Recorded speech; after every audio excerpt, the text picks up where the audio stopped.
আসসালামু আলাইকুম। আমি রনি আহমেদ পায়েল, টিম পজিটিভ বাংলাদেশ উপপরিচালক।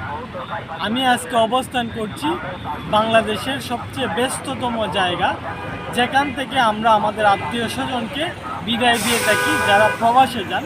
হযরত শাহজালাল আন্তর্জাতিক বিমানবন্দরে আমি অবস্থান করছি। আজকে আমি দেশ ও জাতির উদ্দেশ্যে একটা কথা বলতে চাই, যারা আমরা নিজের আত্মীয় স্বজনকে বিদায় দেওয়ার জন্য এয়ারপোর্টে আসি, আমরা যাতে সবাই সচেতন থাকি। যেমন আমাদের মোবাইল ফোন, আমাদের পাসপোর্ট এবং কারো কাছ থেকে যাতে আমরা কিছু না পান করি, কারো কাছ থেকে যাতে আমরা কিছু না নিই। কারণ হয়েছে কি, আমরা এয়ারপোর্টে আসতে পরে সবাই বিচলিত থাকি, যাদের আত্মীয় স্বজন দেশের বাইরে চলে যান আমরা সবাই বিচলিত থাকি। আমাদের সবাই সচেতন থাকা প্রয়োজন।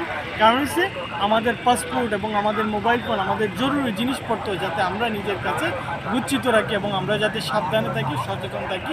এবং সবাইকে ধন্যবাদ জানিয়ে আমার এই বক্তব্য শেষ করছি। সবাই ভালো থাকবেন। আসসালামু আলাইকুম।